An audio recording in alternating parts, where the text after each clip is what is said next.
Town Council regular session to order for July 17th, 2024 at 7 p.m. And the item number 1 on our agenda is the Pledge of Allegiance. And Councilor White, if you would lead us, please.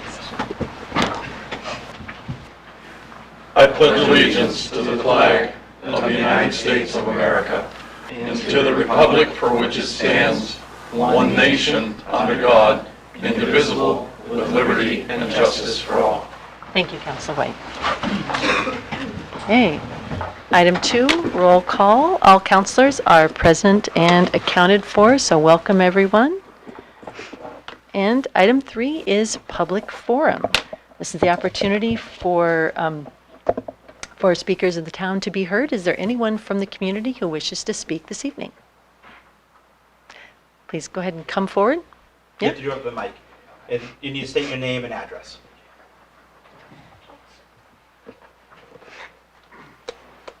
Fix the mic. Oh, yeah. Nope. Thanks, Bart. Oh, Is it on? Come on, make sure it's on. Yeah. I see the light, yes. right. Okay. My name is Patricia Terrio, and I live at 1 Wellesley Drive, apartment 202 here in Newmarket. And I have gone to Cheney, who we rent from, and they said that I needed to come and speak with you people, that we need a dead end on our street. We are having lots of turnarounds, and I am adopting my paternal granddaughter who is autistic. And we live right at the edge where there's a fence from a neighbor. Mm-hmm. And it's a struggle. She's 7. She's going to get hit. She will. And I'm trying to protect everybody else that we need a dead end sign. There is a second autistic child that lives at the other end. There's many kids, and the children at play sign is so faded. And we have neighbors that I have discussed with that we need a new children at play sign, and they said, we have one. And I said, it's at the beginning of the street, but it's so faded. And then the third thing was, what's the speed limit? Is it a street? Is it a parking lot? Is it Cheney that makes up how fast they go? People who live there know to go slow. Then, typically if I'm sitting in the road, I yell car if somebody's coming around the bend because the kids play. But like I said, there's no dead end sign, so people are coming in, and it's a straightaway to the dumpster. Last summer, I stopped a car doing at least 60, and it's a very, very short road, and I ended up calling the police. You can contact the police department. I have contacted the police many times about people coming in, turning around, and going that fast. And the person that I stopped last summer, I said, you almost hit my granddaughter. He said, where? And I said, she's standing right there. And then I spoke with him for a few moments. Come to find out, it was a guy in a stolen vehicle with stolen plates. And Durham was looking for them, that Newmarket was looking for them. He sped out so fast, and my granddaughter was like at his gas tank almost. It's crazy, but I just feel like it would save all of us if there were these signs that were up there. Somebody's going to get hit, and it's going to be a child. And my granddaughter has already lost a father and a mother. Now I'm adopting her, and I don't want to lose her too. So I'm just asking, who does this belong to? It is plowed by Cheney. They're saying come to you guys. In Google, it doesn't say it's a dead end. It says it's just a street. From what I have found out, that if a dead end sign is put there, then Google will pick that up, that it is a dead end, and that they're typically looking for Bay Road. Or, down behind the mills. So I'm just asking for new signs and/or a dead end sign. And what is the speed limit? Is it a parking lot? Is it a street? Can it be posted? New neighbors come in. I'm right there to talk to them. This is my granddaughter. She was born highly addicted to fentanyl. She is on the spectrum. She's already lost her parents. And please look out for her, please, because she plays in our front yard. But the fence, you can't see if a car is coming, and if they're coming from the other direction, they just pull in so fast, and by the time that they're at the fence, if she's there, and I've called the police several times, and it's on record, so that's all I'm asking. Thank you very much. I appreciate it. Thank you. Thank you. Thank you. Okay. Is there anyone else from the community who wishes to speak? Oh, please come forward and state your name and your address. Hi, my name is Michael Lesser. I'm a resident at 233 Ashwamp Road, the Four Corners. I'm here to get educated. I'm surprised there's not more people here after the letters were sent out for the property tax reassessments. And I understand that municipalities, towns go through reassessments on some irregular basis throughout the state, throughout the country. And my understanding is that most of those reassessments are based on market value, okay?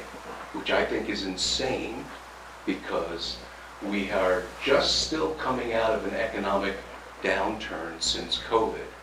Market values have been up and down, and mostly in the up direction for the last 4 or 5 years. And market values don't reflect replacement values, which is what our insurance is based on. And so I'm wondering about not that the reassessment may have been necessary, but the timing of the reassessment with such a volatile market automatically guarantees that property values are going to be reassessed at a higher level, because it's based on market value rather than replacement value. So I'm looking for somebody to tell me, how does this happen? I mean, and I understand that the per 1,000 evaluation is probably going to change, and I don't know what the tax is going to look like, but my assessment went up 62%. Property alone doubled. So I'm looking to be educated as to what were the steps in the decision-making process in all of this, and why now? Why not wait till the market stabilizes a little bit? We're vastly shortage of units in the state anyway, so that drives market value up. So there's lots of things in here that I hope somebody thought about in terms of the timing of when this assessment occurred. So what I can tell you is that, I can tell you two things. One, public comment isn't really a back and forth with the council, but you're welcome to be heard, and we're here to hear your concerns. Now, having said that, the town manager will be addressing the revaluation sort of in his report, so he will absolutely be speaking to that. So a report tonight will discuss some of this. Okay, thank you. Of course. Okay. Is there anyone else from the public who wishes to speak this evening? Okay. Seeing none, I will close public forum at 7:09. All right. Item 4 on the agenda is to consider the acceptance of minutes. And councilors, we have 2 sets of minutes to approve this evening. The first is for the regular session town council meeting for June 26, 2024. And I would accept a motion to approve those minutes. So moved. Second. Thank you, Councillor White and Councillor Ward. Any discussion or changes? Okay. Seeing none, if you could call the roll, please. Councilor Blaisdell? Aye. Council Lamatina, Aye. Council Norblute, Abstain. Council White, Aye. Council Blackstone, Aye. Council Ward, Excuse me. Aye. Council Conley. Aye. Motion passes 6-0-1. Thank you. And the next set of meetings is the June 26, 2024 non-public meeting minutes. And I would accept a motion to approve those minutes. I will make the motion. Thank you, Councilor Ward. And do I have a second? I will Second. Thank you, Councilor Lamatina. And any discussion? Council Glazebrook, Aye. Council Lamatina, Aye.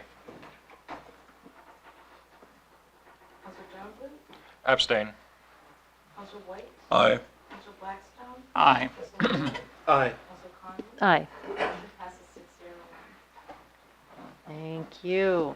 Item 5 is the town to consider nominations, appointments, elections, and resignations. And we have 4 items on this section of the agenda this evening. The first is Austin Johnson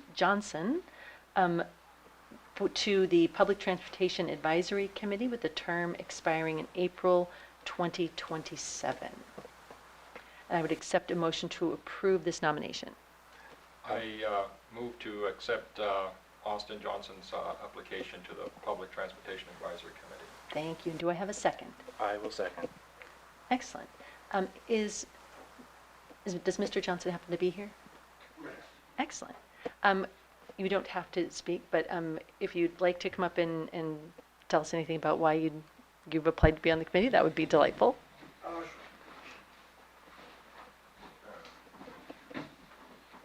It's a short mic. It's-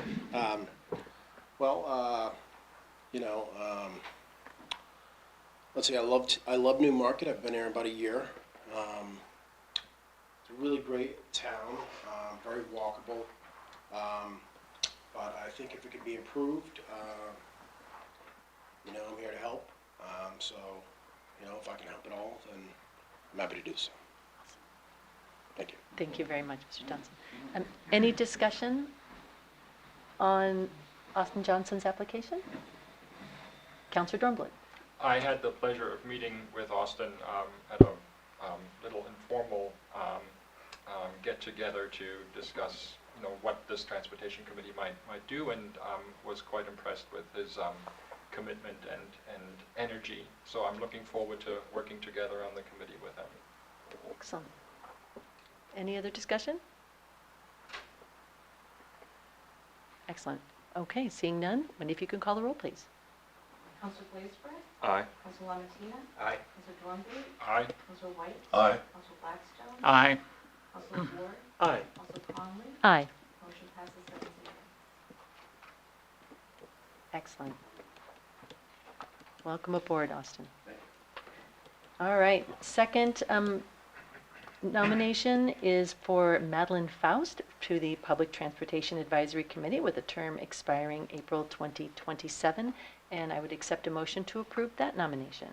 I move to approve Madeline Faust's application to membership on the Public Transportation Advisory Committee. Excellent. Second. Thank you, Councilor White. Is Ms. Faust? Does Ms. Faust happen to be here? Okay. If not, is there any discussion on Ms. Faust's application? Councilor Dornbluth. I recommend that we approve Ms. Faust's application. I had, again, the pleasure of meeting with her, and she'll be a great asset to the committee for sure. Okay. Any other questions or discussion? Okay, if you can call the roll. Council Glazebrook, Aye. Council Lamatina, Aye. Council Dornblute, Aye. Council White, Aye. Council Blackstone, Aye. Council Ward, Aye. Council Conley. Aye. Motion passes 7-0. Excellent. All right, number 3, the appointment of Zachary Angelini, I hope I'm saying that correctly, as an alternate member to the Conservation Commission with a term expiring April 2027. Is Mr. Angelini here? See a lot. Oh, Mr. Angelini, if you, again, if you would like to come up and tell us why you'd like to be an alternate, that would be lovely. But you don't have to. No worries. Hi, everybody. I'm Zach Angelini. My background's in environmental engineering. I went to UNH and fell in love with this area and just moved back here a year ago.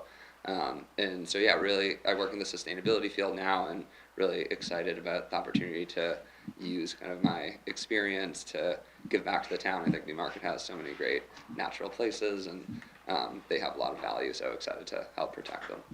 Nice. Thank you very much.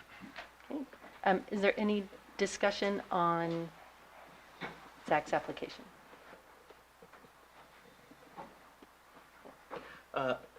Zach came to the last Conservation Commission meeting, even though he didn't have to, sat through the whole thing. So I think that shows that he is interested in dedicating the role.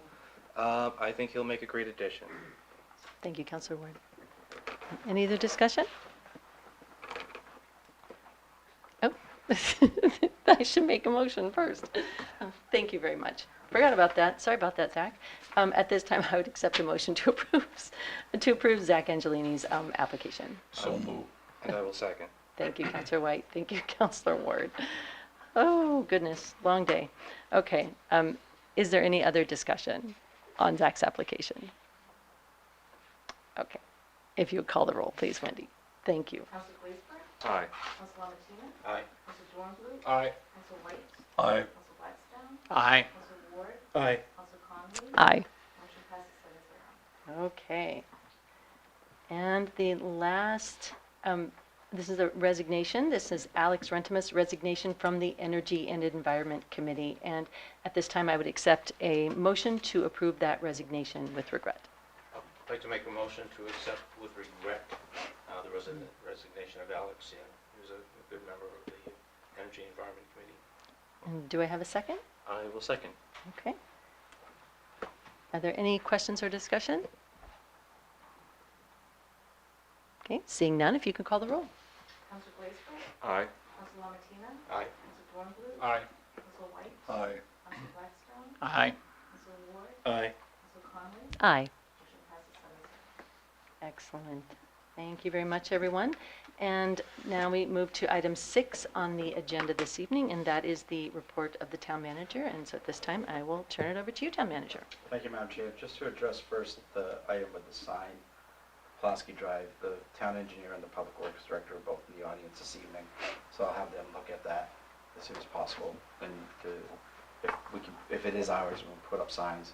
If not, we'll make sure that the owner knows. So, in my written report, this first item is that the state of New Hampshire Superior Court issued its ruling in the case between the town of Newmarket and Jeffrey Clay. The court sided with the town on all counts and required that Mr. Clay compensate the town for legal fees. As you're aware, to stop the number of right-to-know requests, in the words of the Superior Court, in bad faith, frivolous, unjust, vexatious, wanton, or oppressive, the town and Mr. Clay had previously reached a settlement agreement to stop the request. He then breached that agreement by filing additional right-to-know requests. The court upheld the validity of the settlement agreement, affirming it does not violate public policy. In its judgment, the court carefully examined the creation and legal standing of the settlement contract. It found that the town manager was authorized to sign the agreement for the town and declared that any procedural discrepancies during the town council's ratification did not compromise its legality. Furthermore, the court dismissed Clay's contention that the agreement infringes on public policy by surrendering his future rights under the right-to-know law, noting that the agreement does not strip away his entitlement to town records entirely, and alternate channels are still available to him for accessing certain information. Consequently, the court endorsed the town's request for summary judgment and threw out Clay's lawsuit against the town. What does it mean for the town? Mr. Clay is permanently barred for sending further RSN 91A requests to the town and cannot have family members or anyone else send such requests on his behalf either. In addition, Mr. Clay is prohibited from discussing the town, its employees, or public officials on any media or social channels. Also, should these individuals secure roles in other municipalities, Mr. Clay is barred from sending RSA 91A requests to those individuals or their new workplaces. That's where we are. That's public information, so I just want to let the public know. Awesome. And just to follow up on the reassessment, I want to provide an update on the revaluation process. As the council is aware, MRI has prepared the 2024 preliminary property value valuations based on the biennial analysis of property sales. Just to go into to answer some of the questions that were brought up. In 1997, there was a case called Sorrell versus the state of New Hampshire. Evelyn Sorrell was the mayor of Portsmouth. The city of Portsmouth sued the state of New Hampshire because of the fact that the Claremont 2 decision required the state to adequately fund education across the state. The state of New Hampshire passed a law that would enact a statewide property tax, and it was a formula that was set up at that time. The city of Portsmouth, as well as what other people refer to commonly as donor towns, sued the state of New Hampshire because property valuations were not all 100% and were not adequate, in their words, adequately reviewed by the Department of Revenue Administration. So, the Supreme Court ruled that, in accordance with the state constitution, the state of New Hampshire, every municipality must every 5 years, and I'll get the wording, require the property's full and true value be appraised in the payment. I'm sorry, wrong one. A municipality must perform a valuation every 5 years for all properties in the municipality's boundary. When that actually happens depends on when the first valuation was reviewed by the Department of Revenue Administration.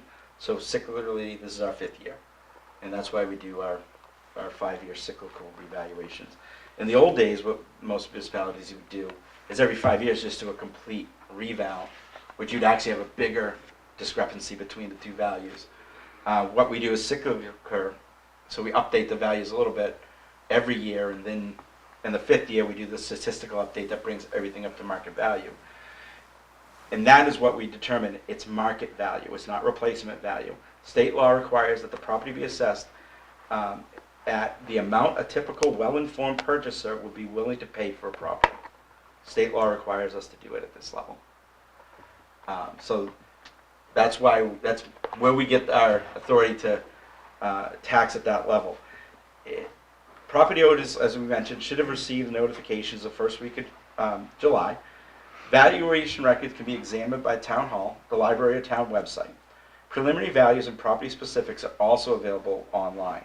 For questions or to dispute the assessment, which I recommend if anybody has a question or anybody wants to dispute it, make an appointment with MRI.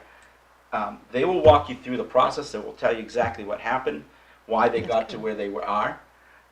They don't have a problem. It's not, you're not putting them out there. We're more than willing to do it.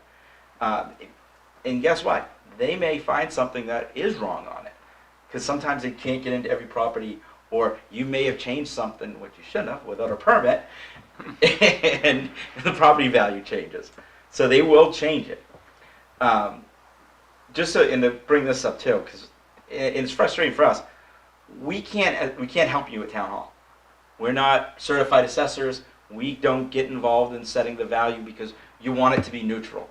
So we have a neutral party do that. Only assessors can address the queries, and that's by appointment.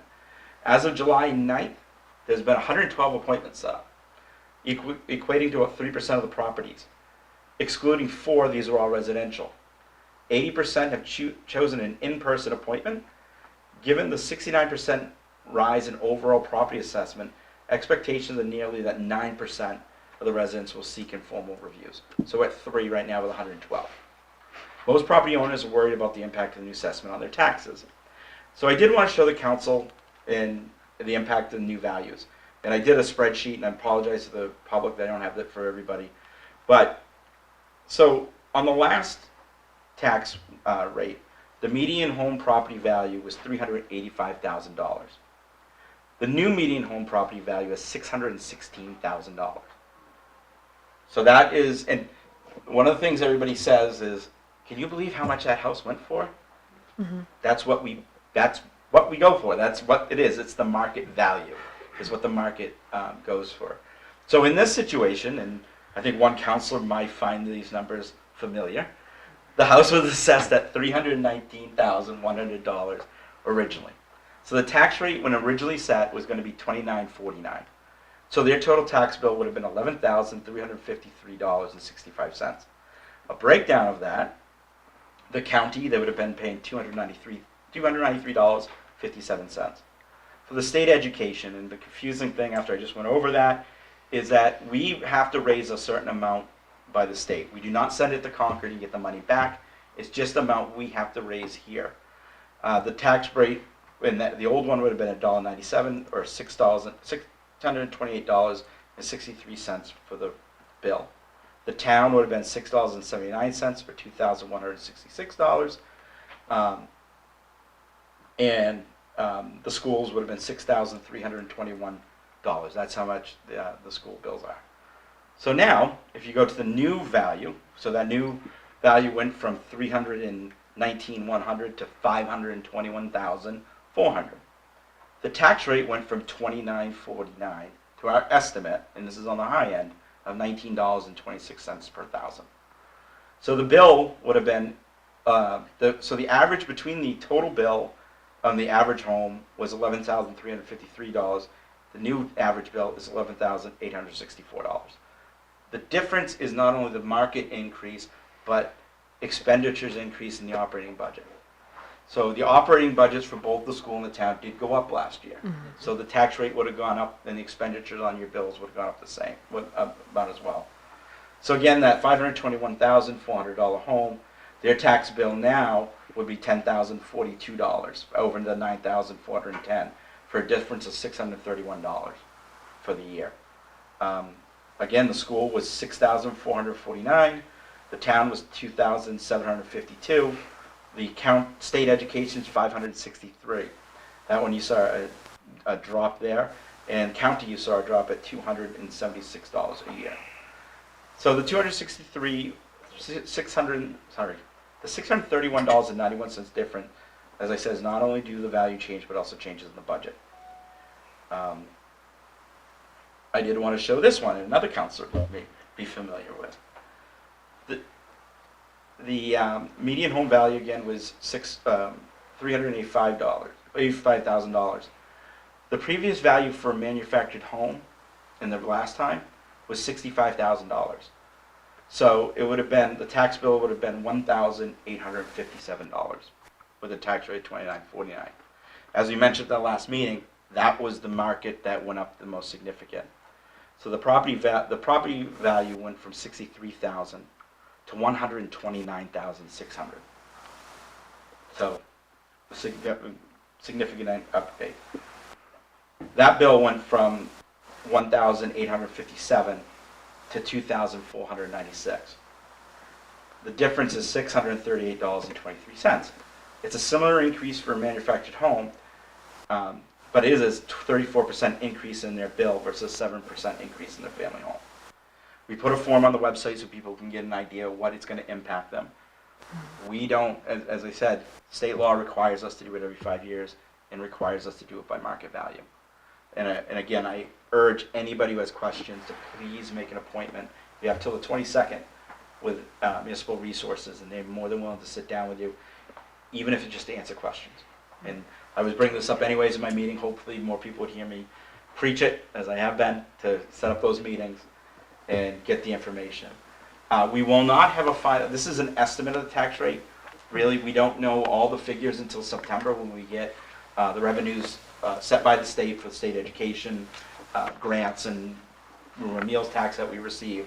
But this is what we're estimating. It's pretty good ballpark. We'd like to be conservative, so we estimate high on that 1926, so that could change. The other thing we don't know is the number of exemptions and credits that we just put in, we approved, and change the numbers, how that's going to impact us. So remember, the more credits that we give out, the more if it's going to impact those who don't receive them. So I'm not expecting a big change, but that's the only other area that we may see. So I just wanted to bring that back up to show the impact and encourage everybody. Look at the form online. It's on newmarketnh.gov. There's a big picture saying reval. Click on there. Some information on there. Set up the appointment for MRI. It's either you can do by phone, online. There's QR codes in the hallway. You can even email and mail things in if need be.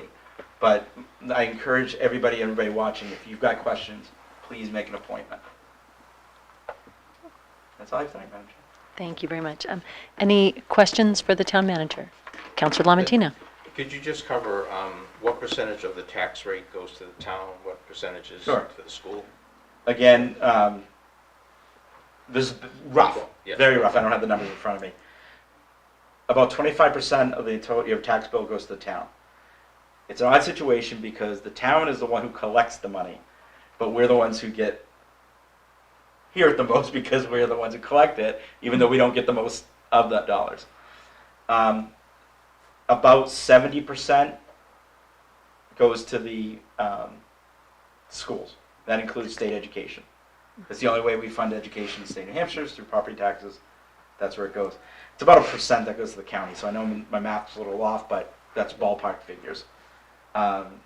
Most communities in the state, that's accurate. The larger cities, it's closer to 50-50, just because of the services larger communities like Manchester, Dover, Portsmouth offer on the city side.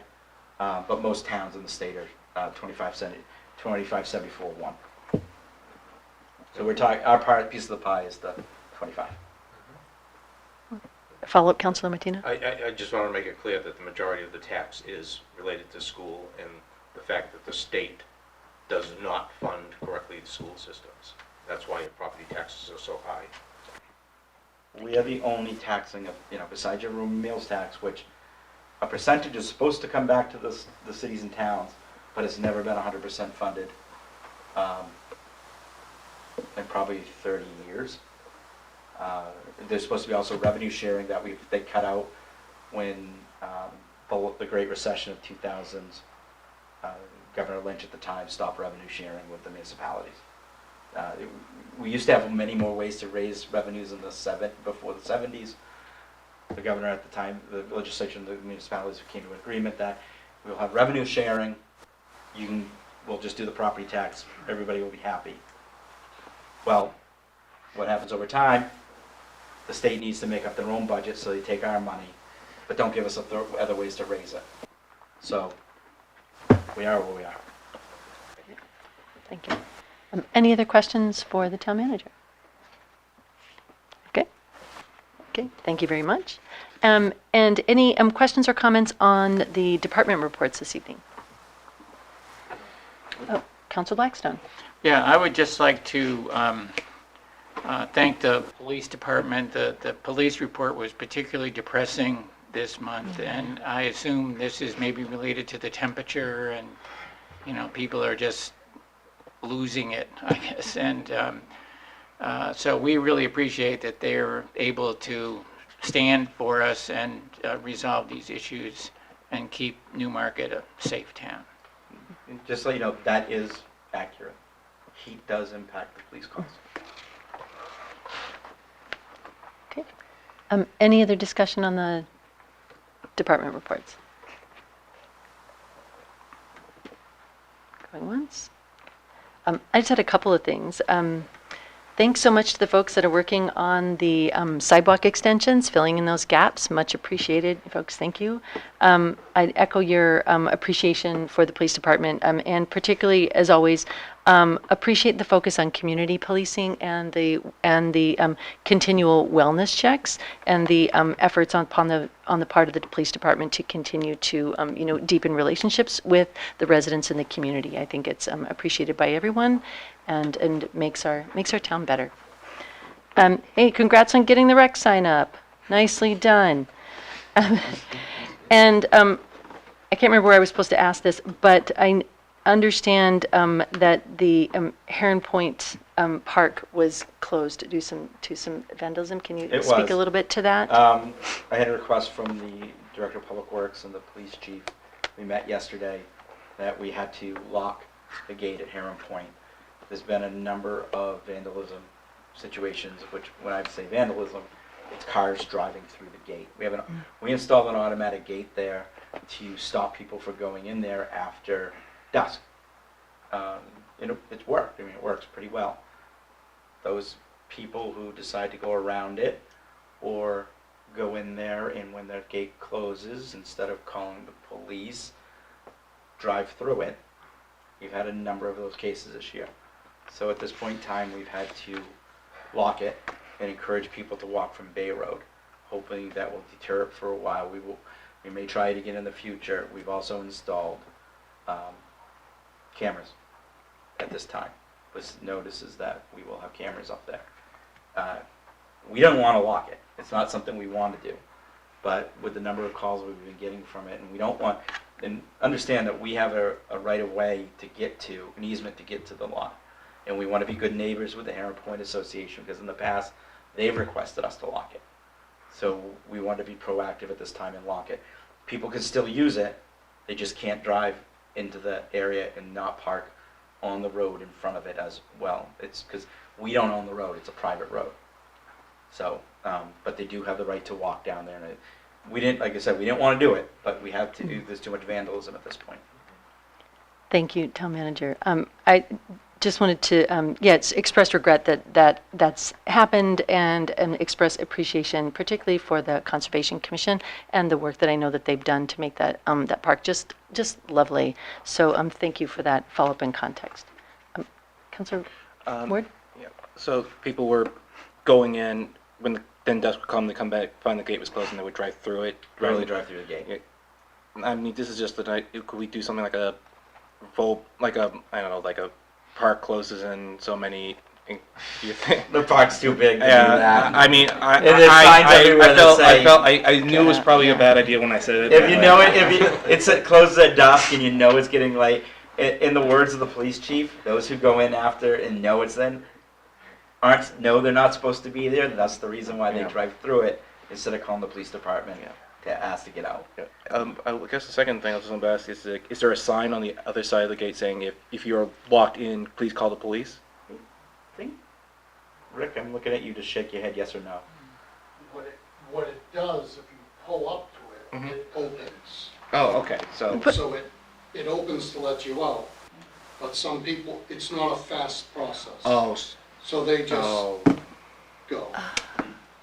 But they've also gone in. They got bent last time going in. So it was already That was what I closed, missed. which happens well after dark. And they got pushed in. this is less about confusion and more about impatience and not following the rules. Okay. That's a bummer. All right. Any other comments on the department reports this month? Okay. Then with that, we will move on to committee reports. Are there any committee reports this evening?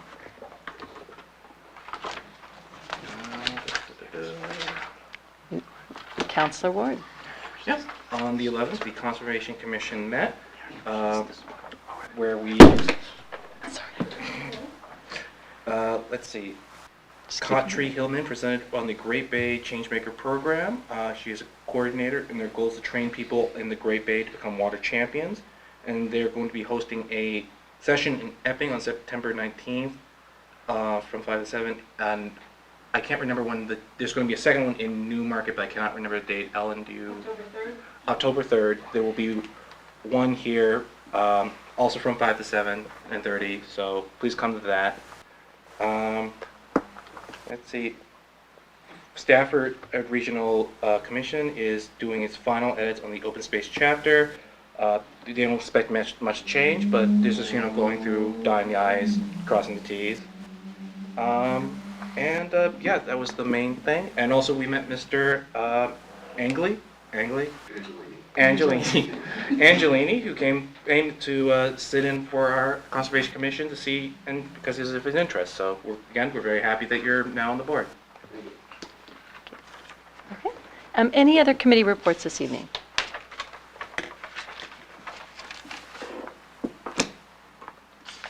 Okay. Then we will move on to resolutions and ordinances in the second reading. And this evening there are 5. So the first is Resolution 2023-2024-40, and that is the Mitchell Land Conservation. And at this time, I would accept a motion to approve that resolution. So moved. Second. Thank you very much. And the chair of the Conservation Commission, would you like to come speak to that? Happy to. My name's Ellen Snyder, 26 Johnson Drive, Chair of the Conservation Commission. The Conservation Commission is fully in support of this amazing project. I want to thank the Mitchell family, some of whom are here tonight, for doing this project. And conserving land that's been in their family for many, many, many generations. I also want to thank the Southeast Land Trust, Dwayne Hyde is here, and the Fish and Game Department, who have been incredible partners in Newmarket for a long time. And I think it's really cool that if you endorse it, to use the remaining balance of the open space bond or the land acquisition bond that was passed in 2002. So it's time, and I was just looking back at the records, and in 2004, 20 years ago, we helped George Hilton conserve his property, which also was in the family for many, many generations. That one's a conservation easement. This one will be a fee transfer. So I think that's a really nice fitting that we have two amazing families that have had land for a very long time in the community, and they're conserving them. So Nice. that's it. Okay. Councilors, any questions or discussion on this resolution? Councilor Blackstone. I would just like to point out that people have asked that they had traditionally hunted in that area and whether this would impact that. And because funding is coming from the Fish and Game Commission, you're still allowed to hunt and fish in that area with a license. Thank you, Councilor Blackstone. No, No.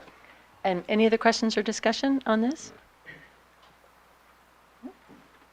Well, I'm so excited about it, and thank you so much to the Mitchell family for doing this work and helping extend the amount of conservation land and preserving it for Newmarket and through history. It's just delightful, and I'm looking forward to voting on it this evening. All right, seeing no other comments or discussion, if you could call the roll, please. Council Blaisberg. Aye. Council Lomacina. Aye. Council Dornbluth. Aye. Council White. Aye. Council Blackstone. Aye. Council Ward. Aye. Council Conley. Aye. Motion passes 7-0. All right, next resolution, 2023-2024-46, Solar Development Services. And at this time, I would accept a motion to approve that resolution. I will make the motion. Thank you. Do I have a second? I will second. Thank you, Councilor LaMattina. And our town engineer, I believe, is here to speak to this one.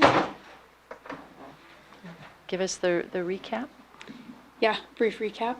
Lindsay Butler, town engineer. The ask with this resolution is for approval to partner with two solar development companies. The town issued an RFQ in the spring and received 5 submittals from prospective solar development companies, and our selection committee reviewed those, ranked those, and then conducted interviews to determine which two would best suit the town's needs. So we went through this process, this request for qualifications process, to identify prospective development companies that could assist us in a manner that would make the project still eligible for federal funding, because many grant opportunities require a qualifications-based process for the consultants or vendors that you work with. So identifying 2 prospective companies will, and agreeing to partner with these 2 companies will allow us to lean on their expertise for assistance in writing grant proposals and seeking grant funding for projects, and also help us to conduct a sort of high-level town-wide overview of municipal facilities to identify prospective properties that would be good retrofit opportunities for adding solar arrays. So there are kind of a couple of previously identified projects, but this specific request does not include any identified scope of work or fee. This is to have sort of an on-call agreement with these companies, and much like we do with engineering services. And we would then have opportunity to, once a scope and fee has been identified, follow town procurement policy and would be coming back in front of you to request approval to enter into a specific project at that time. Okay. Thank you very much. Any questions for the town engineer? Okay. And any discussion on this resolution? Councilor Dornbluth. I'm wondering, so if I'm sorry, I wasn't quick enough. That's okay. I didn't go back to the second row. I knew it. So if we were to, prepare to undertake a project, would the project bid request only go to these two companies, or is it still an open process? There's opportunity that if it's a big enough project, it may go out to bid, but this allows us the opportunity to just work with these two to help us kind of negotiate specific scope and fee and identify these projects while still following that qualifications-based process. And town manager. It also expedites the process. Yes. For example, we have wastewater has, even though we have a town engineer, Wright Pierce as well as Underwood Engineering on call that they can go to them because of more specialized areas.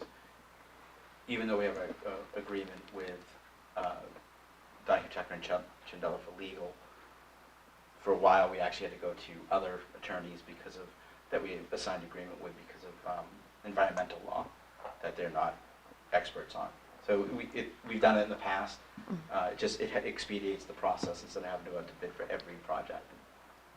And it's somebody on call too that if we're writing the Yes. To develop the right, they can kind of jump in as well. Yeah. Yeah, and we don't have all that technical expertise in-house, so having them to lean on is great. Okay. Councillor White. Yes, I just have two comments. One would be I'm all for the commitment to enhancing our sustainability and reducing the energy consumption and the costs of municipal operations. But is the town also aware that not one single manufactured home in New Hampshire, or at least I won't say New Hampshire, in Newmarket, is not eligible for any type of solar, no matter how hard you try.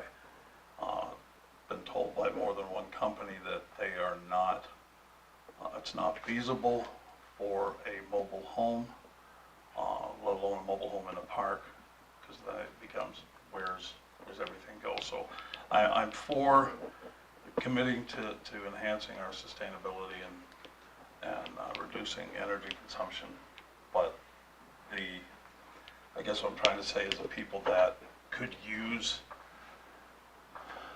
the reduction the most are not going to be able to take advantage of it. Just to be clear, this is just for the town, right? Understood. Thank you, Councillor White. Yep. Well, it will lower the town's energy bill, which will lower taxes. One real quick. Councillor Dornblatt? Just one more question. The reason for having two companies is because they're complementary. They're obviously not both offering the same services, correct? Sort of, yes. Yeah. They primarily offer the same services in that they offer solar development, but they have somewhat differing specialties and the two that we have selected are Revision Energy and Citizens Energy. And Revision Energy does a lot in New Hampshire, on New England, and a lot of smaller solar projects, and works with many municipalities. And then Citizens Energy is a little bit bigger and offers some options for power purchase agreements and large solar development. So they're complementary in that they have expertise in different size arrays and systems in general. Citizen Energy is the company out of Massachusetts owned by Joseph Kennedy. You should see his commercials. Oh, I okay. have to call Joe, whatever you need to. Thank you. And any other questions or comments? Okay. Thank you very much. All right, seeing none, if you could call the roll, please. Councilor Blaisdell? Aye. Councilor Lamatina? Aye. Councilor Dornblum? Aye. Councilor White? Aye. Councilor Blackstone? Aye. Councilor Ward? Aye. Councilor Conley? Aye. Motion passes 7-0. Okay, we are moving right along. Our next resolution is Resolution 2023-2024-47, and that is for General Engineering Services Water Resources. And at this time, I would accept a motion to approve that resolution. I will make the motion. And do I have a second? I will second. Thank you. And I think, Town Engineer, this might be you again. Yes, this would be me again. I'm back. This is a similar request for qualifications the town put out this spring, and the intention with this one, this is engineering, and it is intended to supplement the on-call engineering that the Environmental Services Department has already done. And that on-call engineering was more general utilities, water, wastewater, and stormwater and some roadway. This is kind of specific to water resources in the sense that it's water, watershed management and water quality.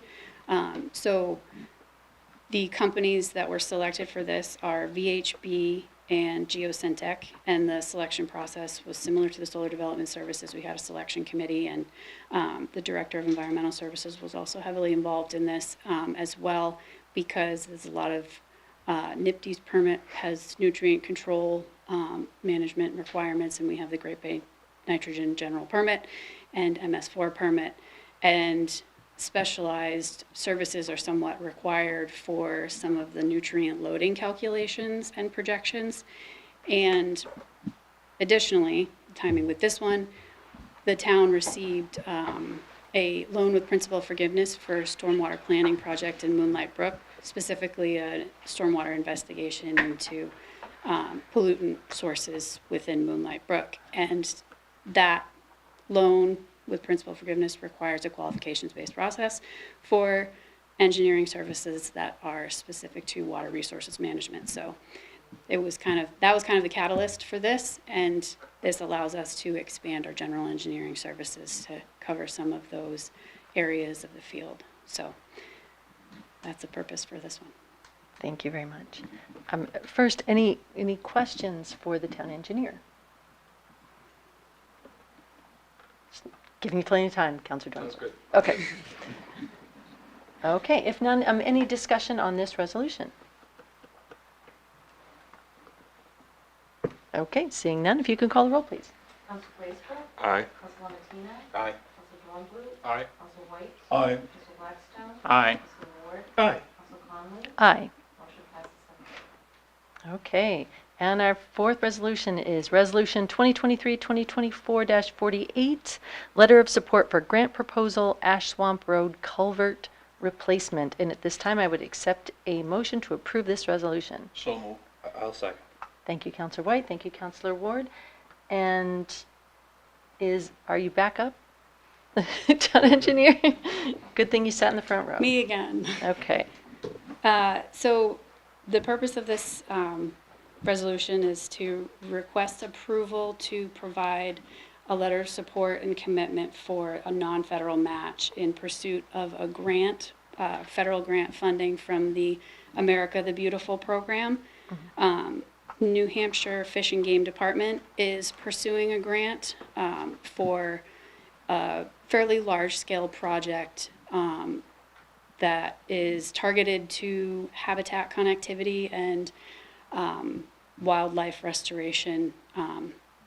And they have identified 4 different culverts throughout the state of New Hampshire, one of which is the Ash Swamp Road culvert crossing.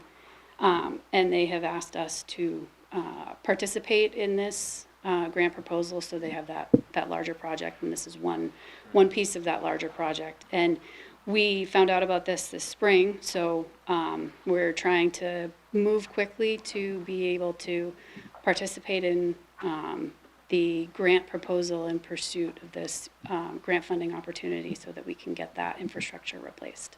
Okay. And Town Manager, do you have a... Yeah, thank you, Madam Chair. It's the rarity that you ever see in the report that when it says my recommendation that I said I have an issue. Okay. The reason why I had an issue is not with the project itself, but with New Hampshire Fish and Game. They were not working with us to secure access to the land next to the dam in order to name an affiliate. They were being difficult, putting up walls, and in my mind was, why would I help them if they're not helping us?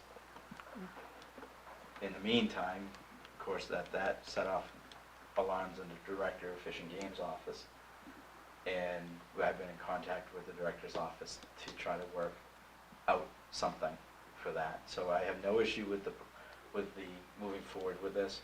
And after I wrote this, it came to fruition. I still have issues with Fish and Game, I will say it, and they can watch this meeting. They are not good to work with when it comes to the river. I know it's more one individual. They know who they are. But I don't think we should hold up this project because of that. Thank you, Town Manager. Any questions, other questions for the engineer? Councillor Dornblood. So the culvert is to be replaced so that amphibians, what have you, have an easier time passing from one side of the road to the other? Is that or to manage the flow of water, obviously, but is that why Fish and Game is? That is one reason that Fish and Game is involved, and it's primarily turtle species that they're concerned about with this site. The culvert exists there now is a double barrel, so 2 round culverts, which is not very friendly or passable for any wildlife or aquatic organisms either. So that coupled with the fact that it's an older culvert and we need to replace it anyway, and I believe it sustained some damage in 2007 time frame, and the head wall needed to be reconstructed. So the head walls are also granite block head walls, and it's in need of a better suited structure for that site, coupled with the habitat and wildlife ecological values that Fish and Game is interested in. Means it's a pretty good pairing candidate for meeting everyone's needs. Thank you. Thank you. Any other questions or discussion on this resolution? Okay. I think it's a good idea, and I appreciate the town engineer and appreciate everybody working to move this forward. Also, very much appreciate the town manager's perspective, and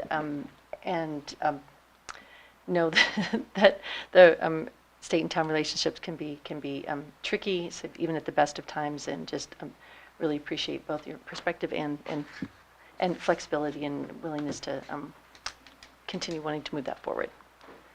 Okay. Seeing no other comments or discussion, if you could call the roll, please. Councillor Blaisdell?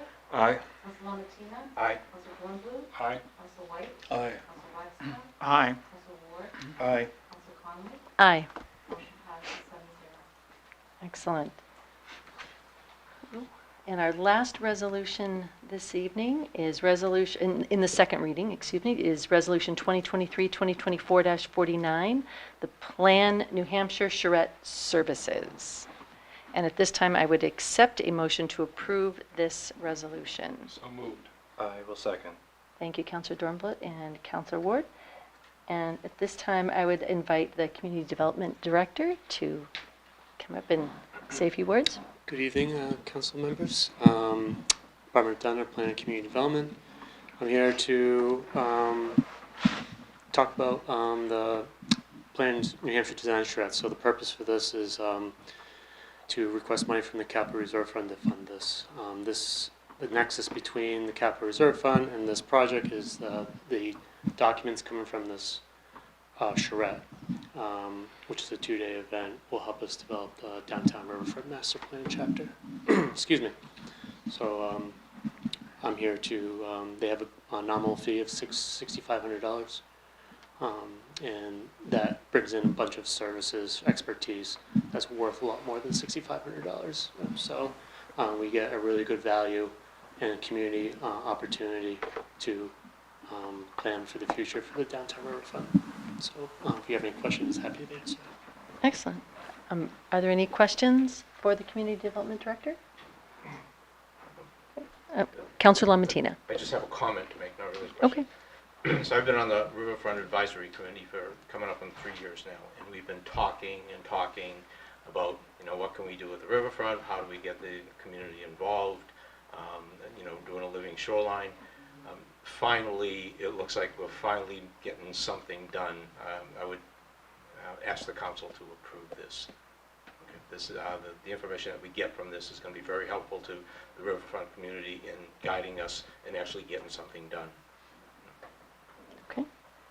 Other questions or discussion? Councillor Dornblood. I've had the opportunity to participate in Plan NH events prior, and I am really happy that we have an organization such as Plan NH in the state to offer these kinds of charrettes and other kind of planning services on a non-profit basis, which is sometimes the only way that the community can get together and discuss an event, discuss an opportunity, discuss a vision, and learn from one another and move forward. So I would hope that we can support this as well. Any other questions or discussion? Okay, seeing none, if you could call the roll. Counselor Glassborough? Aye. Counselor Martina? Aye. Counselor Dornblum? Aye. Counselor Waits? Aye. Counselor Blackstone? Aye. Counselor Ward? Aye. Counselor Conley? Aye. Motion passes 7-0. That was my question. Okay. Thank you very much, Counselor. That completes our resolutions and ordinances in the second reading. And now we will move on to resolutions and ordinances in the first reading. And this evening there are 3.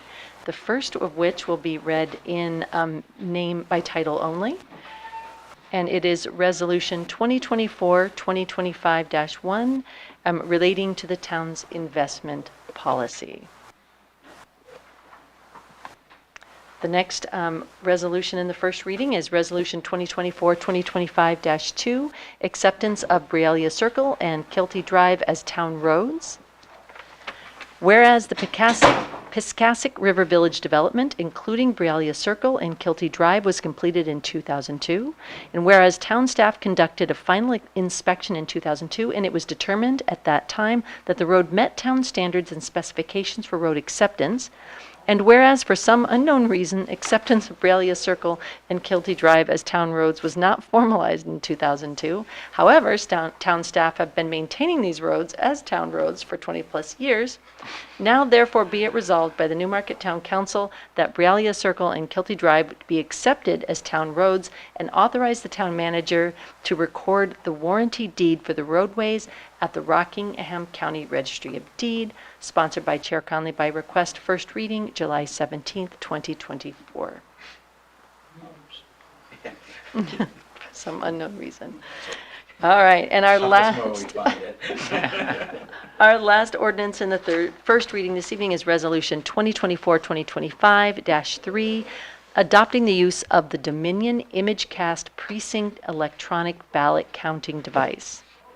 Whereas the Ballot Law Commission is vested with the authority to examine and approve devices for the electronic counting of ballots in New Hampshire, and whereas the Ballot Law Commission has certified the Dominion ImageCast Precinct electronic ballot counting device for use in New Hampshire elections, and whereas New Hampshire law requires the governing body to vote to adopt a new device at a properly noticed public meeting, and whereas the town of Newmarket would like to replace the AccuVote machines, and whereas LHS Associates of Salem, New Hampshire has provided a quote of $7,000 for a Dominion ImageCast Precinct electronic ballot counting device, and whereas the town clerk, tax collector intends to apply for a $3,500 grant from a Federal Help America Vote Act, now therefore be it resolved by Newmarket Town Council that the Town Council adopts the use of the Dominion ImageCast Precinct electronic ballot counting device for elections in the town of Newmarket and authorizes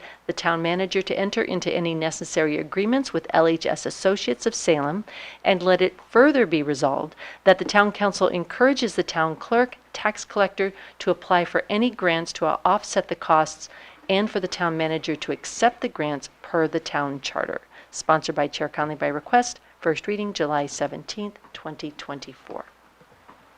Okay. With that, we will move on to new business and correspondence. And there is no correspondence to the town council this evening.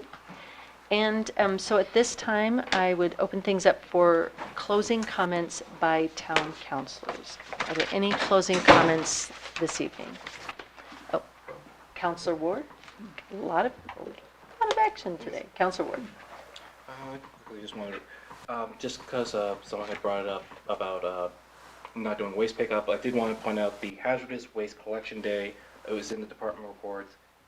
Hazardous waste collection day is on August 17th from 9 to 1. If you have some hazardous waste that you want to get rid of, you bring it to the Public Works department on Young Lane. I think it's 4 Young Lane, but just go there and find the Public Works building. Yeah, that was just that PSA. Excellent. Well, we just kind of move down here. I request to go last. Okay, Councillor Dornbluth. Thank you, Madam Chair.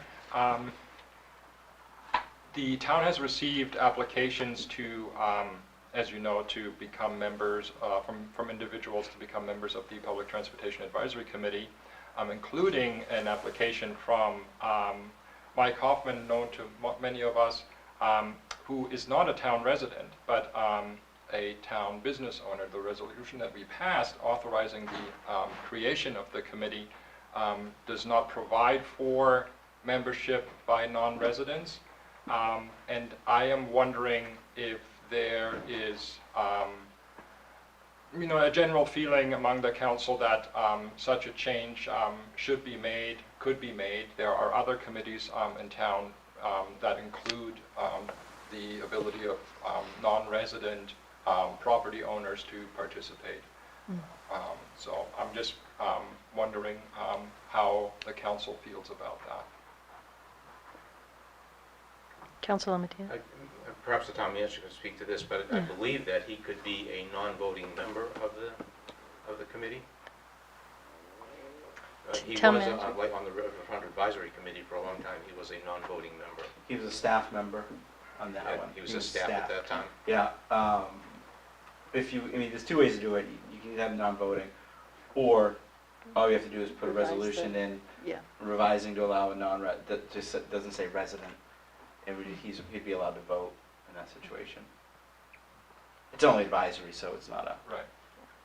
it's not a statutory committee. So if that's, So would you like to propose that? I would, if I just didn't want to propose it if there's. see, no objection. No we'll put a Yeah. objection, resolution in. this Yeah. I didn't mean, seem you like. can it always would- put a resolution. Yeah. Right, I so don't- in that case, I would propose that Yeah. we provide, that we pass a resolution that provides for the possibility of non-resident property owners to participate in the committee. Okay, Thank you. thank you. Any other closing comments? Councilor Lamatina. August 2nd, Friday, August 2nd, 5 to 9, Backyard Bash. Newmarket Community Power will have a booth there. We will also be splitting it with the town council here. If anybody in the town council would like to attend, or the purpose will be to, again, advertise any open committee positions that we have, see if we can round up some people. Nice. Okay. And Councilor White, you said you wanted to go last, so I'll do a Yes. couple of mine. Okay. I had a couple of questions. So I've been seeing, as often happens during the summer, like a lot of stuff people put on the side of the road. And we may have talked about this before, but I didn't know whether it would be possible to explore the idea of setting up a put and take somewhere where, like a common space where people can Oh, swap shop. put, yeah. Oh, yeah. Yeah. I've seen them in other communities, and it would take, I know it would take some marketing and it's probably some guidelines, and again, I don't know if it's possible, but is that something we could like look at? We can look at it. I know we've had issues in the past. Again, the problem is we don't have control of what people put in there. Yeah, yeah. So.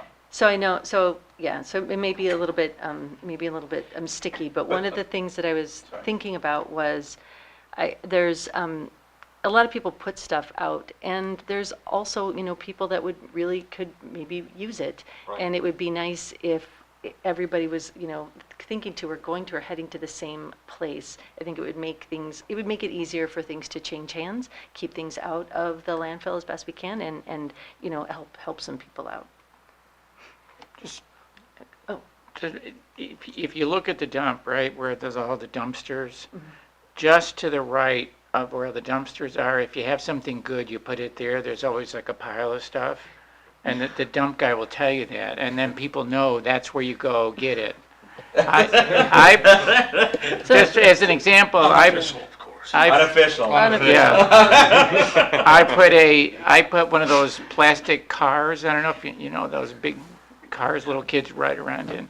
I put one there, and then within hours it was gone. Okay. So we have an informal system of doing it. Hoping we could have something even, like Yeah. one click more. Well, you could expand on that, yeah. No, I just wanted to offer that I am really excited by your thought. And, I've had it before. Other surrounding communities have, or some surrounding communities have pretty thriving means to exchange. And I think it makes a lot of sense, especially to have it, with the dump, keep things out of the landfill rather than, and, reuse rather than buy new is not a bad way to go. Thank you, I appreciate that. I have one other thing, and that is as Councilor White pointed out, the benefits of sustainability are often not particularly opportunities worth wanting for all members of Newmarket. And there are certain groups of people that are not able to realize some of the sustainability and economic benefits. And that's a real major shame, particularly because, one of the reasons for, trying to do these things is to try to make lives better for all of Newmarket citizens, not just a small subset. So I would be delighted if committees like Energy and Environment could maybe spend some think time thinking about what are kinds of projects and what are things that we could do to ensure that the benefits, both both energy-wise and economic, are able to extend to our citizens who live in a wider array of homes, including apartments, including mobile homes. May I respond to that? Oh, of course, yeah. So August 2nd, the Energy and Environment Committee, Newmarket Community Power, is kicking off a campaign to get people to upgrade to cleaner energy. Anybody, apartments, mobile homes, whatever, can participate. They can go 50% clean energy, 33% clean energy. Both of the rates for those are cheaper than what Eversource will be offering for the next time. So you can participate, and you can actually go to Clean 100. It's just a little bit more than what Eversource is offering. So you can participate if you are a rental person or mobile homes.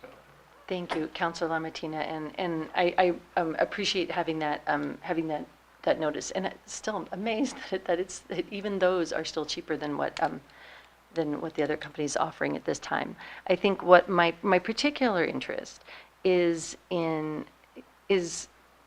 inviting the committee to really brainstorm and think about projects that would extend the economic benefits, not to a broader array of people.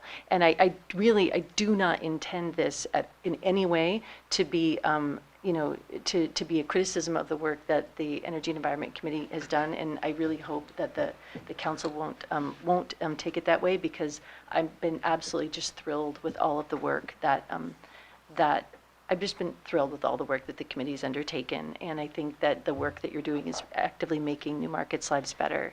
And I think that, as Councilor White pointed out, we have an opportunity for improvement here in the net that we're casting and in the ways in which we're reaching everybody. Okay. It's a very important topic to me, sorry. Okay, that's it for me. Councilor White, I will give you the floor. Thank you, Chair. You've heard me speak before about affordable/workforce housing. And at the risk of repeating myself, I am back once again. To speak for just a few minutes on that very subject.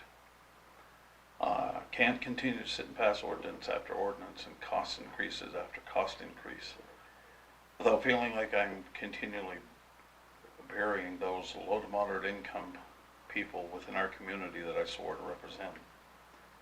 Mixed with our property tax increases of just a few months ago, and now with the town-wide property reassessment, the initial numbers coming out recently, I once again will be faced with trying to keep the people in the cooperative where I live properly housed and keep the monthly rent that they're being charged for the land that they live on under control. when I know only too well that the reassessment will most likely force the hand of the board of directors of the crossings at Sleepy Hollow to increase the rent for people that just can't afford another increase. Increasing rent is the only way for the cooperative to cover the cost of tax increases and the only way to ensure the sovereignty of the cooperative. Excuse the expression, but it sucks, but that is the only way to recoup money to pay the taxes for the cooperative. To give you a little history of the cooperative, back in 2016, the residents of Sleepy Hollow Mobile Home Park voted to purchase the park from the previous owners, Bruce Talbot and Bill Gardner, who decided it was time to get out of the landowner business in Newmarket and retire. They offered the park to the residents first, and we decided after a number of meetings and deliberations that it was in our best interest to purchase the park we all lived in. Purchasing the park to keep it from being purchased by a developer that could, after only 18 to 24 months, change the type of property that it was and literally force all 87 homes in the park to move. We, for obvious reasons, didn't want that to happen, so we made the purchase. In either 2018 or 2019, the town of Newmarket did their last reassessment, and our cooperative property taxes increased from $44,000 per year to $96,000 per year. Please note that that was the same year when the town notified the residents that the average tax increase would be 9%. Ours was nearly 109%, which meant that we needed to increase our monthly lot rent by $50 to $60 per month. Although that doesn't sound like a lot to a lot of people, it does to people that are in a low to moderate income bracket in this town. Where does the $50 come from if you're already on a tight budget? Forces a lot of them to make decisions like heat or eat, lights or meds. If you think I'm kidding, just making these statements up, come sit across the table from a 75-year-old veteran and his wife trying to make a deal with the board of directors of the cooperative when they can't afford to pay the rent and eat, and it's January, and they're trying to keep the heat on. I invite you all to join me or the board of directors for any of those meetings, but chances are most people won't. Because the type of decision doesn't affect most people in the town. You see, not everyone in Newmarket lives in a $450,000 to $600,000 or higher priced home. Not every household in town has a six-figure income. Some live in a 45-year-old, barely insulated, sometimes falling apart, mobile home, manufactured home, whichever you'd like to call it. For the most part, these are good people, good citizens of Newmarket, some working 1, 2, and 3 jobs just to try to pay their bills. The gap increases for them every single year between the haves and the have-nots. They're forced to add to the list of things that they go without this year because they can't afford to buy them anymore. Does it all sound very cliche? Well, it's not. It's reality for some of the residents of this town that live within a mile of this chamber. Residents that vote just like everyone else does. Since the last assessment tax jump of Newmarket, the property taxes have continued to increase to where they are now an estimated at nearly $110,000 per year. This is for the cooperative that I'm speaking. The cooperative pays the taxes on the land because the land is owned as the cooperative. There have been no improvements to the land, no increase in the amount of land, and in my opinion, as immediate past president of the cooperative, the increases have been absurd. For low to moderate income neighbors to have their taxes increase that substantially is crazy and more than unfair to the residents. The overtaxation of the low income is a huge problem in my opinion, and my opinion only. I know for a fact that the low to moderate income citizens in Newmarket pay a much higher percentage of their income to taxes than the percentage of income of a six-figure income home, I'm sorry. Let me repeat that. The low to moderate income citizens of Newmarket pay a much higher percentage of their income in taxes than the percentage of income of a six-figure income home. What that does is leave less and less money for each of their other bills, like food, lights, rent, heat. Our average household income at the crossing to Sleepy Hollow is approximately $55,000. That's the average over 87 homes, based on an income survey that was done within the last 12 months. That was with a 75% response rate from the residents. We were doing the income survey because we were also applying for a $1 million grant in order to fix our own sewer, but I'll touch on the sewer project here in a little bit. So I feel that the income numbers are very, very accurate. The highest income of any household in the cooperative was just slightly over $100,000. There was one resident at that level. The lowest income of any household in the cooperative was listed at just over $24,000. Stop and think about that. $24,000 to pay rent, taxes, buy food, keep the electricity on. That's not even figuring in internet, cable, streaming service, telephone, medical expenses, a car, gas with a car, insurance, and the list goes on and on. Oh, and they may also want to heat for the winter. 95% of mobile homes use oil. Oil is not a cheap commodity, nor the most efficient. Just how far do you think that $24,000 takes that resident? Trust me when I say that there is way too much month left at the end of their money for the number of residents of the Newmarket in that low to moderate income category. According to some of the latest numbers that I could find, and this may have changed, and I'm sure it probably has, the average median income for a household in Newmarket is just over $102,000. That means in our cooperative there was one household out of 87 that made it to the AMI. One household.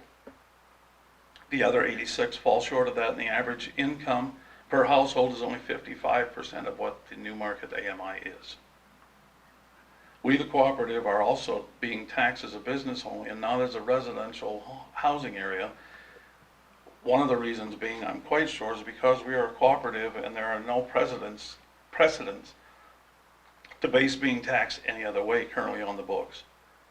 We are not a homeowners association or a condo association, so we do not qualify for any of the subsidies or any other breaks that they may get. We were even denied an abatement from the town of Newmarket for our taxes. While it's true that we get our water supply from the town, meaning that there's a pipe that's piped into the internal water system, everything from that point on is ours to repair and replace. We got our sewage connection from the town, but we use our own sewer lines within the property and pay for any breakage or leaks ourselves. No town assets are used at any time to fix any sewer water issues on our property. None whatsoever. Just as a note too, we also plow our own roads. From New Road through the approximate 1 mile of roads within the cooperative, we pay more than $22,000 per year just for plowing. The town does not plow anything, not even the street that leads into the property off of New Road that is technically a town road. The town has made it known that they are not responsible for that piece of paved road. We are. So that includes 2 homes that are not part of our property that we are responsible for plowing out. Each home pays for their own water and their sewer, but the park is charged for any water that is not metered and not paid for by the residents. We are basically self-sufficient for water, sewer, and road care. That, and we also pay to repair all the roads in the cooperative as well. We do not get any town-provided assistance other than like other businesses that would get. If a water main breaks on Main Street, the town is there to fix it. If there's a water main break in our cooperative, we first have to find a vendor, get an estimate, vote on it from the board of directors, approve the estimate, and then schedule the vendor to come out and fix the issue. Hopefully, all within a few hours and not a few days. At 100% our cost.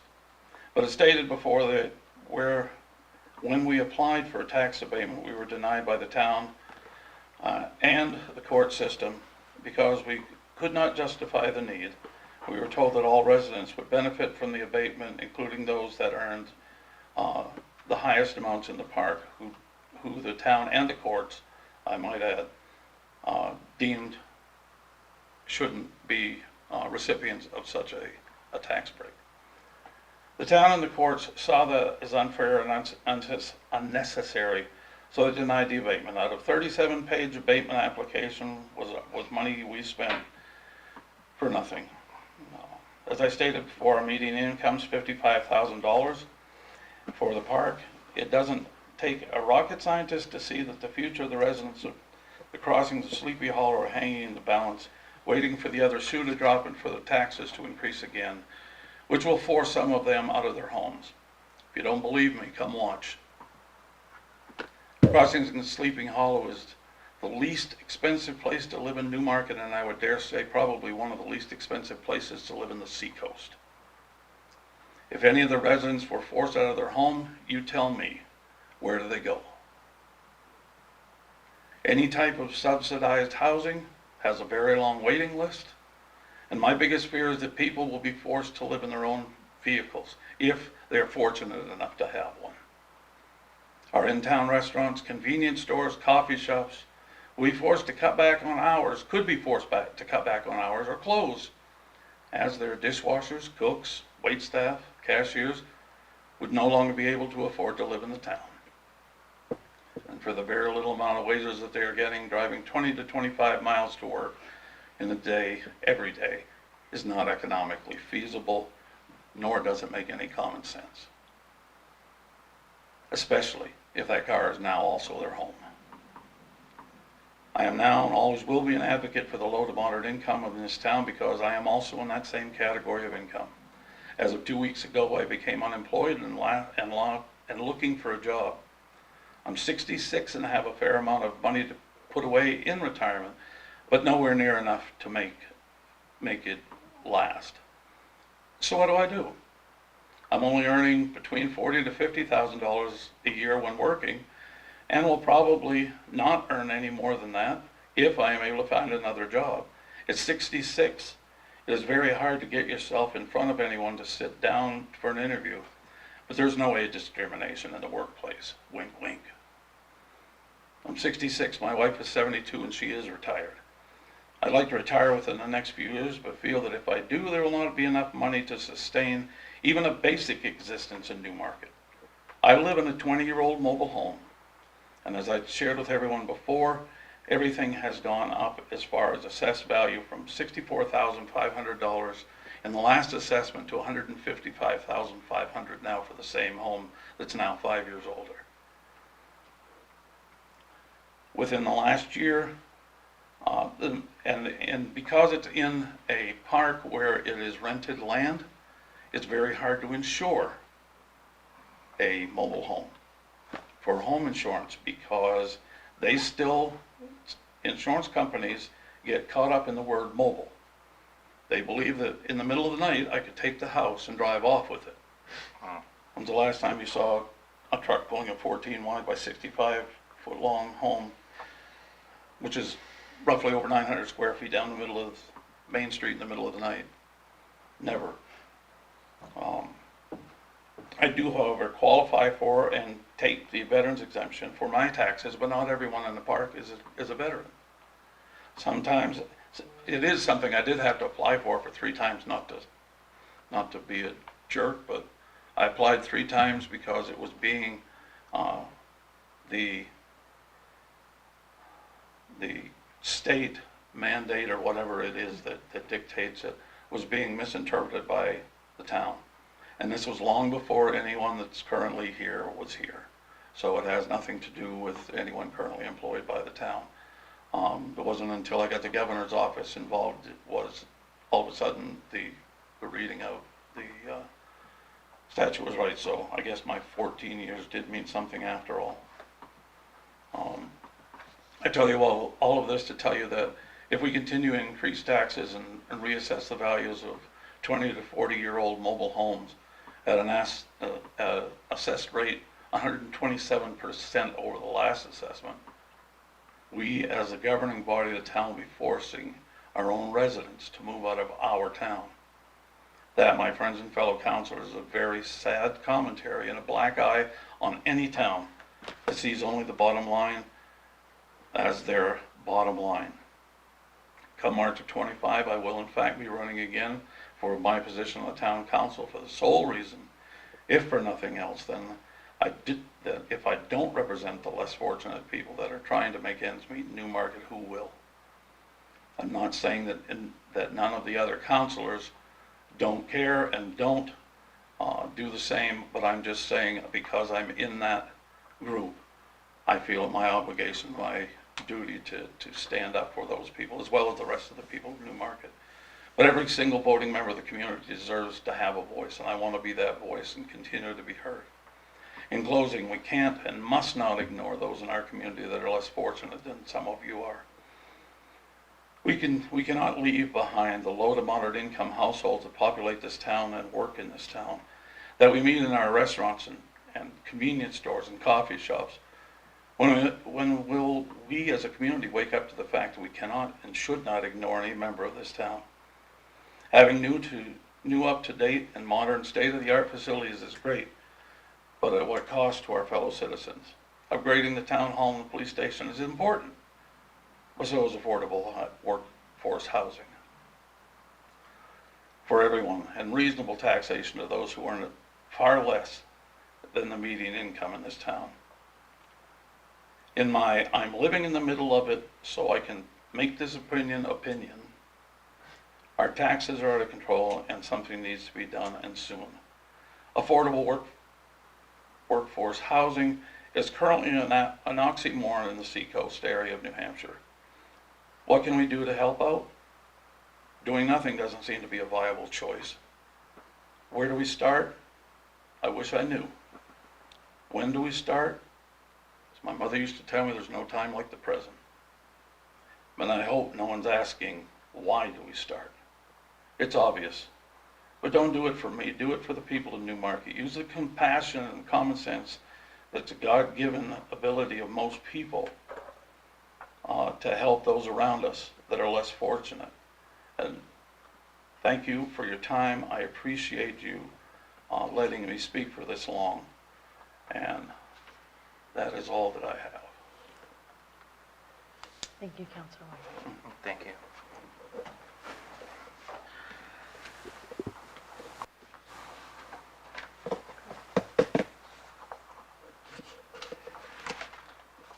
Councilor Drumbo. Thank you for your extensive comments and for bringing, or for shining a light on an issue that we're all aware of, an unfair tax system that we're all living with, and that as a town, per se, we can't do much about. However, as a town, we certainly could shine the same light, which might be a little bit brighter and might reach a few more people. So that may be a conversation that we have at a future date. How and if that is something that the town of Newmarket would want to engage in. Councilor Ward. Also want to say thank you.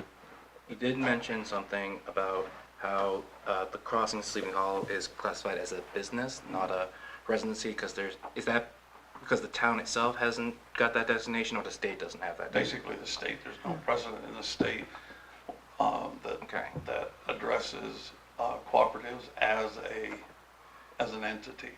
It does, if I'm wrong, town manager, let me know, but condo associations, all the other associations are covered in other bits of legislation, but because the co-op system is relatively new, nothing is on the books that basically says this is the way that we feel it should be properly taxed. And so do I blame the town for saying no to the abatement? Yeah. But I believe that they were only doing what they could do at the time. Yeah, but no, I agree that it doesn't make sense that, you know, what's clearly a cooperative being treated like a business, clearly. So maybe that is something we can work with our state reps to try to bring forward. That's something the town maybe could, I mean, I don't know we can do anything, we can't write a law about it, I don't think, for the town, but I think if we use our position, the town council, to like talk to our... There's some type of resolution or some type of legislation that was brought to the House, I want to say last year, but it went nowhere. Killed in committee. Yeah, it didn't make it out of committee, and which I have a whole different perspective on the House of Representatives. One of the problems when it comes And the members. with the House is that while a majority live in, which we are one, an urban area, or areas where you have a vast difference between the haves and have-nots, a lot of the community leadership lives in the rural communities where while there is that situation, they don't provide the services that the communities in the seacoast do. Like Council White said, a lot of the situation, we have to go by the law, and that's what we're following. So that's why it's not a, we're not giving a higher end neighborhood in the same, for example, there are homeowners associations in the town, that same situation, they put the water and sewer in there, we bring the pipe to the line, and they're in charge of it from their end. Moody Point, just for example, that's one that just recently hooked up. But that's why, in my report tonight, I highlighted the difference between the average home and a home in the manufactured housing with the impact of the new tax bill. It was a 7% for the average home, there's 37% impact there. There is a possibility for hardship abatements, and that's the process that anybody can put in for. It's a process. I'm not going to say it's easy, but that's It's an individual process. It's an individual. Like an actual person. Right. That would mean that 87 different homes have to do it for themselves. Right. It's, that's the law, that, that's what we said earlier, that's the system in the state of New Hampshire. Could we just potentially like look into some other, because obviously no one wants, before I got laid off I was at 53,000 a year, so I'm lucky where I'm renting in a place where the private homeowners do keep me well, but if it wasn't for that I would not be able to afford to live in town either. So, and obviously not the same situation as the people there, but I realize I'm lucky in my situation that I'm able to live where I am the way I do. But is there anything we can do is like ask to look for other ways we can help in this community? Because this is a huge increase for people who, one, are kind of, I'm going to say wrongly classified as a business, who are currently already... The cooperative itself is what's being classified as a business, not the individual homes. But the individual homes all pay they're taxed as well. Yeah. So they're paying their tax on their home. Plus the land. Which mine went up. Okay. Which is, plus they're having to kick in X amount for the land, because that is how it's done. The only way that the cooperative can get any funding is through increases of rent. And the increase in rent the last time went up $60. I know it doesn't sound like a lot to some people, but trust me, it is for lack of a better comparison, it's like a condo and a condo association, or a homeowner and a homeowner association. where the municipality doesn't own the land, or doesn't, we don't own the roads in there, it's a private road. So we don't maintain those. We don't maintain the pipes in there, we don't maintain the utilities in there. It's owned by the association. That association gets taxed, and it's an agreement between all the people in there, and what they have to pay. You're right, it was one of those things when the law came in for the co-ops, it was great that it provided home ownership. But a lot of people, and I'm not saying it here, but I know in other communities, they didn't realize the responsibilities after the sale of it. And they didn't realize the tax impact of it after. There was a big one out of Concord, it was like the poster child. And that was a situation that when the co-op, it was not only the home that they lived in that they have to tax, but you're right, it's the land, it's the value. Yeah. And as I said earlier, we have to tax it at the market value. So it's But the thing that and I don't want to carry this on forever, but the thing that I have an issue or take issue with is the fact that fair market value is fine if you can sell. Right. The co-op cannot, by its bylaws and by law, cannot sell the land. We cannot. We would be breaking the law if we did. We cannot sell the land, so valuing it at current market value makes absolutely no sense to the co-op. And the other part is too, I went online and looked, the valuation of the co-op's land from the last assessment to this one went from $4 million, just over $4 million, to over $6 million for land. That's had nothing done to it. As a matter of fact, we're having to do $1 million worth of sewer work in there that we got a grant for, which we were lucky enough to do that. So, but it's not really, I'm not trying to make this sound like a woe is me, but I think we do as a city or a town tend to forget the impact it has on people that are in that lower to medium income bracket.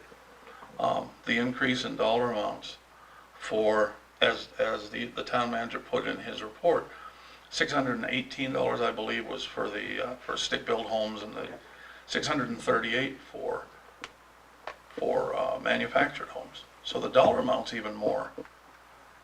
And their assessment went up 127% on the average. So the rate would have to go down considerably in order for them not to pay more taxes. Fall can't come soon enough, or I wish it would never come, and I'm not sure which I'm waiting for. So yeah, it's a $7 difference. So it's lower. The impact was less for a single family home than it was for a manufactured home. For a 25-year-old, 972 square foot mobile home. They used to deteriorate. They did Drastically. a lot. Mine had gotten down to $38,000 in value, in assessed value, 10 years ago. Just for anecdotally, the previous owners of the park, it was cheaper for them to rip it down than it was to try to resell it. And put a new one in. And the market there is not there anymore. And we were afraid because of the expansion of Newmarket and because of the way everything else was going, that a developer came in and bought it, that all they have to do, I think, is wait 24 months. And they can change what it is and require people within 90 days to move out. So we didn't want that to happen for obvious reasons. And now that the housing market is like it is, as I asked in what I read, where would people go in the first place? Yeah. Not here. You know, so Yeah, thank you for listening to of course. my seemingly never-ending diatribe. Not at all. Any other comments from councilors this evening? Thank you again for your words tonight, Councilor White. Seeing none, our next meeting is August 21st, 2024. And if there are no objections, I will consider us adjourned. Thank you so much for your time this evening, counselors.